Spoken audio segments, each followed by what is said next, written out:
Retrouvé sur canalturf.com pour évoquer ce programme du samedi 26 mars, un quintet plus qui aura pour cadre l'hippodrome de Paris-Vincennes. Il s'agira du prix Jean Cabrol, une épreuve qui rassemble des trotteurs de qualité. Mon préféré dans cette course sera le plus riche, numéro 18 Aubryon du Gers, l'une des révélations du dernier meeting d'hiver de Paris-Vincennes. Jugé plus tôt, il a remporté 5 de ses 6 prestations hivernales sur la cendrée parisienne. La 6e course étant soldée par une place de 3e. Le cheval vise ici une 4e victoire consécutive. Il fait face à un bel engagement.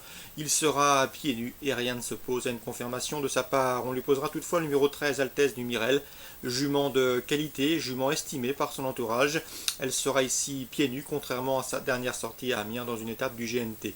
Le 12, Valco Genila, un cheval qui n'a pas été épargné par les ennuis de santé, mais il est sur la voie du renouveau. Il a recouvré une bonne partie de ses meilleures sensations. Et dans ce lot, je le pense capable de terminer sur le podium et de confirmer ainsi ses dernières prestations, d'autant qu'il a de la tenue et se plaît sur ce parcours des 2007 de la grande piste. Attention également numéro 3, Vénosque de Minel, toujours efficace sur ce tracé, mais également lorsqu'il évolue pieds nus, il est en forme. Il sera ici déféré des 4 et se recommande d'un chrono d'une 12-2 sur ce parcours, soit le meilleur chrono du peloton, la meilleure réduction kilométrique du peloton sur ce tracé. Attention également numéro 7, à nous 3, un cheval qui est peut-être meilleur piste plate, mais qui a des références à faire valoir dans ce genre de tournoi. Il a été disqualifié en début de mois, mais il faut le racheter, car dans ce lot, il a prouvé, face à une telle adversité, qu'il était loin d'être hors d'affaire. Le numéro 8 dans cette épreuve, c'est Dante Bocco. Lui aussi a déjà eu l'occasion de briller sur ce parcours. Sachez également qu'il se recommande d'un chrono d'une 12-2 sur ce tracé, le même que d'ailleurs que celui cité plus haut, à savoir Vénosque du Minel. Mieux vaut donc l'inclure dans ses jeux, d'autant qu'il est capable, si le besoin s'en fait sentir, d'animer les courses auxquelles il participe. Le 15 dans cette épreuve, c'est Universal Rider, un cheval confirmé dans les quintets. Il compte déjà 4 victoires et 2 places en 9 quintets disputés. Sa dernière prestation atteste de son bon degré de forme. À lui de confirmer. Je retiendrai également dans ma sélection le numéro 14 Union du Rib. Elle luttait pour la victoire lorsqu'elle s'est montée fautive au poteau à Damier dernièrement en début de mois dans une des épreuves références. Ce jour-là, elle aurait devancé Valco Genila ou encore Universal Rider. Dès lors, mieux vaut donc la reprendre. Résumé chiffré pour ce quintet prix Jean Cabrol samedi 26 mars, 18, 13, 12, 3. Devant le 7, le 8, le 15 et le 14. Je répète, 18, 13, 12, 3. Le 7, le 8, le 15 et le 14.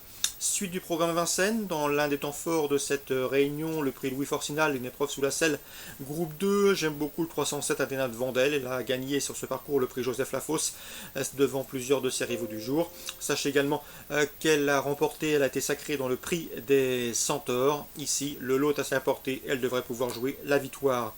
On lui posera ses contemporaines, à savoir le 304, à savoir américaine et Attentionally, le 306, respectivement affiché 4e ex aequo du prix des Centaures. Attentionally qui peut se targuer également d'avoir pris la 3e place dans le prix de Cornulier. Donc le 4 et le 6 candidatent aux places. Pour un accessite également, attention numéro 5, Best of Jets, un 5 ans qui défie ici ses aînés et qui est confirmé au plus haut niveau. Dans le prix du Bois de Vincennes, groupe 3, belle épreuve, le 607 Beckman défend son titre. Sachez toutefois qu'il n'a plus passé le poteau en tête depuis son succès obtenu dans la précédente édition. Toutefois, il est en forme, il vient de se classer 2e du prix du plateau de Gravel. Je pense ici que sa place est sur le podium.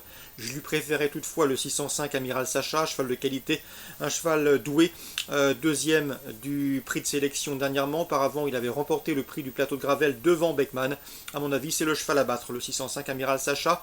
Le 7 Beckman conduira l'opposition pour les places. Attention également aux 2-6 ans, le 2 Ave Avis et le 4 Africaine qui vient de s'imposer au Croisé-la-Roche, preuve de sa bonne forme. Et Ave Avis qui lui avait été sacré dans le Critérium des 5 ans l'été dernier. Clément Casseron est confiant avec le 715 Comtesse du Chêne. La jument est au mieux, elle a repris pas mal d'entrain, elle est dans une condition physique resplendissante. Si elle peut bénéficier d'un bon parcours caché jusqu'à 300 mètres du but, elle sait finir très vite. Et à ce petit jeu-là, elle ne surprendrait nullement son entraîneur Clément Casseron si elle venait à finir parmi les 3 premiers de cette course. Sachez toutefois que la coalition étrangère a fière allure, mais je tenais à vous retranscrire la confiance et l'optimisme de Clément Casseron. Clément Casseron d'ailleurs qui a décidé de voler de ses propres ailes. Il va quitter l'écurie Wedge après avoir également travaillé au sein de l'écurie Quickstar. Il va s'installer à son compte en Loire-Atlantique à partir de cet été et devrait être opérationnel dès le début de l'automne. Donc c'était bon à savoir. 715 Comtesse du Chêne, l'entraîneur est très confiant, il compte sur elle. Dans le prix Robert Auvrel à 8e, l'un des autres temps forts de cette réunion à Vincennes, on se dirige a priori vers un match à deux, celui qui devrait opposer le 807 Bolero Love, récemment sacré dans le prix de sélection et de nouveau déféré les 4 pieds, et le 808 Bélina Josselin qui aura soif de branche. Elle s'est montrée fautive dans la partie montante du prix de sélection. Auparavant à Vincennes, elle avait signé 4 victoires de groupe 2, dont une obtenue sur le tracé qui nous intéresse. Jean-Michel Bazir, son entraîneur driver, l'a défaire des 4. A priori, il y a une belle explication en vue. 807, 808, l'arbitre pourrait être le 803 Baltic Charm, un cheval certes compliqué, mais qui semble s'assagir depuis qu'il a rejoint l'effectif de Sébastien Garato. Le cheval vient de s'imposer plaisamment dans un groupe 3, et à mon avis, dans ce lot, c'est peut-être lui qui peut venir jouer les troubles faites. 807, 808, la logique, le 803 pour contrarier leur plan. Concernant Graigne en réunion 4, 2 courses ciblées, deuxième avec le 208 Baboustar qui à mon avis est un bel outsider. Régis Le Pigeon, son entraîneur, m'a toujours indiqué que ce cheval n'avait pas les gains en rapport avec son potentiel. Il n'est pas des plus simples à utiliser, mais c'est un cheval qui vaut largement une course comme celle-ci, donc il y aura sans doute une belle cote. Mieux vaut donc l'inclure dans vos jeux. Régis Le Pigeon est confiant, 208 Baboustar. L'opposition, pourquoi pas cibler le 9 Bip Player qui vise ici une 3e victoire consécutive, ou encore le 215 Big Boss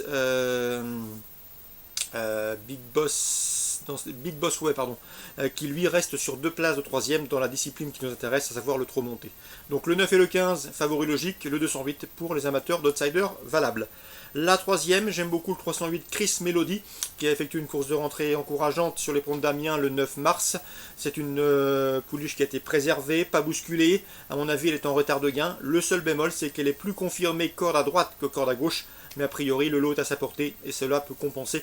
Je la pense capable de s'imposer dans ce lot à sa portée. 308 Chris Melody, si elle s'adapte bien au virage corde à gauche, elle devrait pouvoir jouer la victoire. Voilà pour les infos de ce samedi 26 mars. Je vous souhaite de très bons jeux à tous, une bonne journée et on se dit rendez-vous demain pour une nouvelle émission.